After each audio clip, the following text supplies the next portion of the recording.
Welcome back to Hidden Truths History. The US-Israel war on Iran is now in its third week as of March 15, 2020. Israel and the US have pounded Iranian military sites, killed top leaders including the former supreme leader, destroyed missile factories, and even hit oil infrastructure on Kharg Island. Casualties are high. Millions displaced in Iran, and the regime looks battered. But wait, is Iran actually losing? Or is Tehran quietly winning the bigger game? Today, we break down why many analysts argue Iran is achieving its real goals through asymmetric warfare, economic disruption, and sheer endurance. Let's dive in.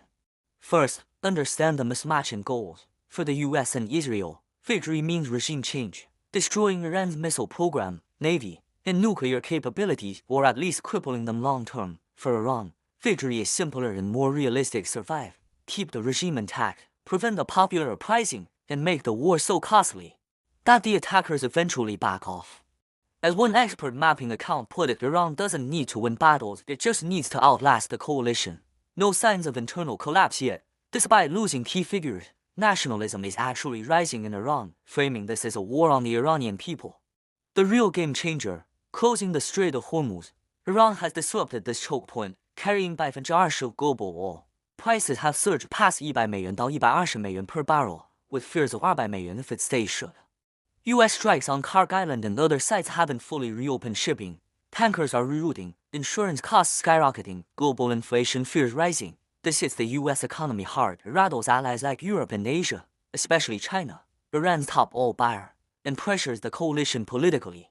Iran doesn't need to win naval battles, just make every tanker passage risky enough to scare markets. That's classic asymmetric leverage. Iran keeps launching barrages, thousands of drones and missiles since February. Ashabah. Most get intercepted by Iron Dome patriots and allies, but some get through, causing damage in Israel and Gulf states.